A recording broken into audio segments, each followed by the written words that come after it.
Well, we've met our distinguished panel. Let's see what they brought along with them. Mr. Curator. Yes, Professor. Let's get the museum open for donations.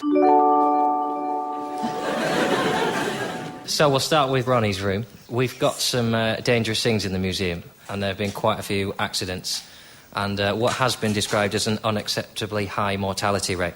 So we've put in an extra room here.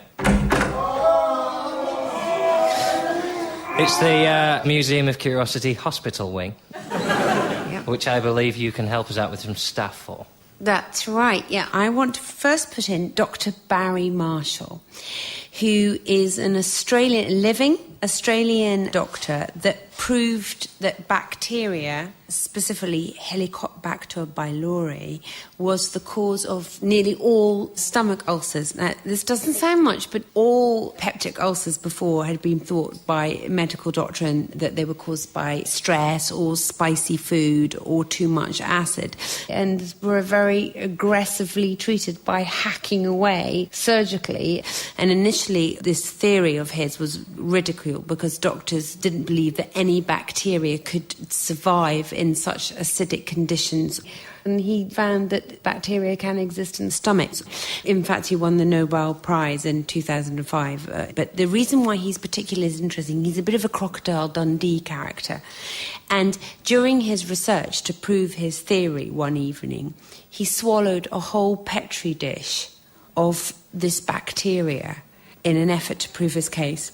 His wife was furious because he'd actually refused her lamb hot pot an hour before. How bad does your cooking have to be? Talk about action, speak louder than words, you know. What's for dinner, darling? A lamb hot pot. Actually, you know, if you don't mind, I don't really fancy that. I thought I'd help myself to some potentially fatal bacteria, if that's all right. Actually, he did fall very ill afterwards. Less of stomach pains and more lacerations to the throat because his Petri dish was very big, hard, sharp plastic that he's My other person I want to put in is Humphrey Davy, who, of course, was extremely famous and invented a whole plethora of things, including the Davy lamp for miners, and made huge discoveries in metallurgy and chemicals. You know, he discovered more elements than anybody else in history. It's extraordinary. Amazing. Calcium, magnesium, barium, boron, all sorts of things. But in the process of this, he became very addicted to nitrous oxide, which is, of course, laughing gas. And he had a chamber made for him to do experiments with his friends, where they drank copious amounts of wine and took this nitrous oxide and all had a fantastic time. And then he made copious notes about how he noticed that this gas made you totally devoid of pain, but rather missed this huge opportunity of putting that together with an anaesthetic. He used to put any sort of gas in his lungs that he could, carbon dioxide and nitrogen, would try absolutely anything. He was a practical experimenter. Yeah, he invented a jolly useful lamp, too. Jolly useful lamp. No, he was an amazing man. It's churlish of me to bring his greatest achievement was that he hired an apprentice bookbinder as his assistant, who was called Michael Faraday, who went on to become much more famous than Davy, and one of the most influential men in science. So, an amazing person. I suppose if it's what you do for a living, then you just take it for granted. But I'm not first putting things in me that I don't know pretty much everything about, to be honest. It's one of my rules to research things that go in me.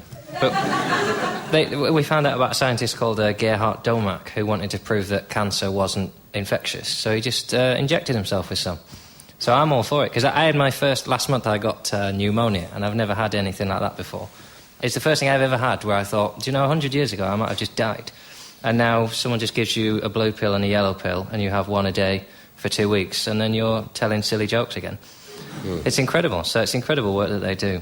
Yeah. And we kind of take it for granted. They're all extraordinarily determined, brave guys. Into the museum, Humphrey Davy and Barry Marshall. They sound like a sitcom team, don't they, actually? But let them through. They're doctors.